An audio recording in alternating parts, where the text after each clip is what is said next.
سال کے 12 مہینے ہیں، اربعۃ حرم، ان 12 مہینے میں 4 مہینے حرمت والے ہیں۔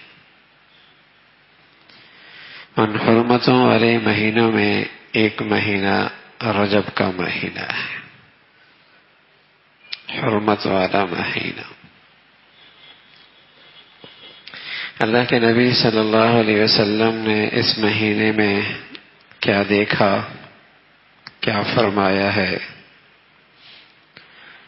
تو صحیح سند کے ساتھ جو اللہ کے نبی سے بات ثابت ہے وہ یہ ہے کہ جب یہ مہینے کی آغاز اور ابتدا ہوتی تو آپ دعا فرماتے، اللہم بارک لنا فی رجب و شعبان و بلغنا رمضان۔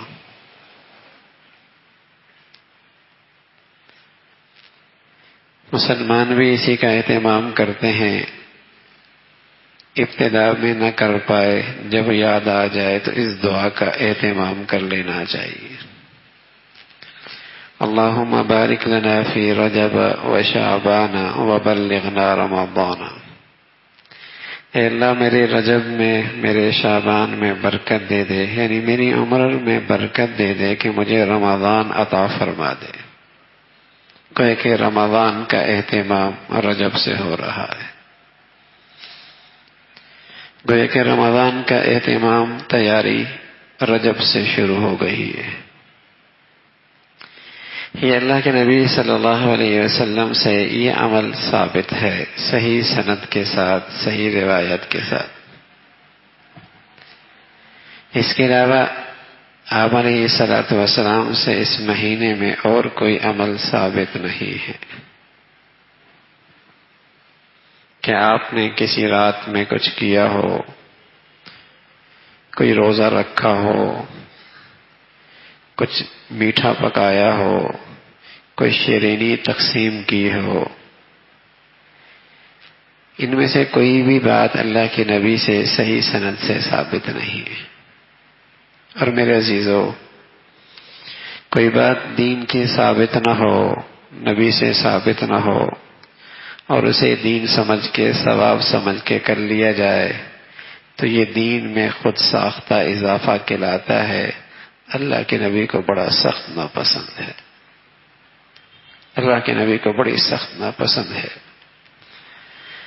حضور علیہ الصلوۃ والسلام کے ساتھیوں کو آپ کی صحبت کی برکت سے دین کا یہی ذوق نصیب ہوا تھا، تو عمر رضی اللہ تعالیٰ عنہ 27ویں رجب کو باہر نکلتے اور ایک ایک آدمی سے پوچھتے روزہ تو نہیں ہے، اور پھر اسے اپنے سامنے کھلاتے پلاتے تاکہ سبق دیتے کہ کوئی چیز ایسی نہ ہو جو اس میں دین میں اضافے کا سبب بن سکے۔ اللہ کے نبی نے نہیں کیا، کوئی شخص اس کو تجویز کرے تو اللہ کے نبی کا دل بڑا دکھتا ہے۔ یہ دین میں وہ اضافہ ہے جسے اللہ کے نبی کبھی پسند نہیں فرماتے۔ یہ سوچ ساختہ اضافہ ہے۔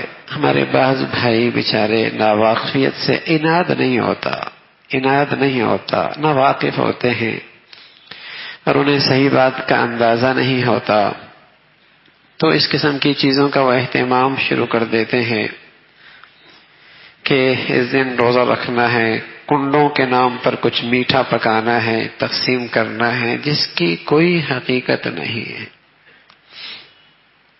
تو میرے عزیزو، اس ماہ رجب میں اللہ کے نبی صلی اللہ علیہ وسلم سے جو بات ثابت ہے وہ دعا ثابت ہے، اور رمضان کا اہتمام کا آغاز ثابت ہے۔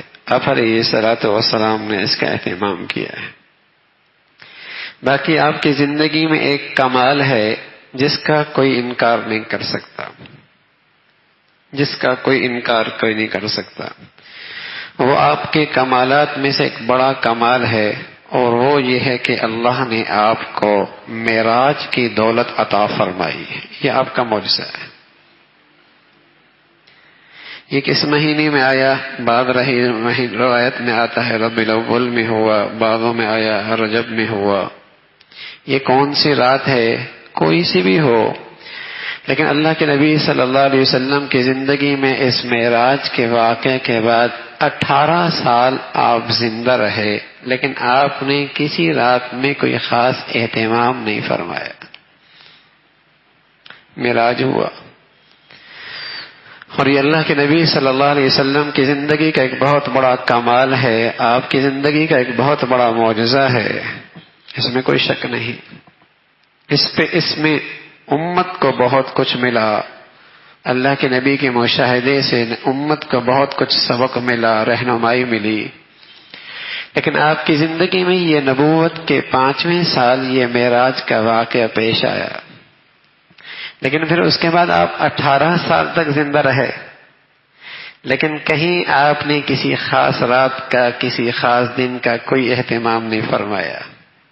کوئی اللہ کے نبی سے بڑھ کر دین سمجھنے کا دعویٰ کرے یا صحابہ سے بڑھ کر عبادت کا اپنے آپ کو باذوق سمجھے تو حماقتی ہو سکتی ہے، جہالتی ہو سکتی ہے. نبی سے بڑھ کر راتوں کی فضیلت، ایام کی فضیلت کون سمجھ سکتا ہے، اور صحابہ سے بڑھ کر عبادات کا ذوق کون رکھ سکتا ہے.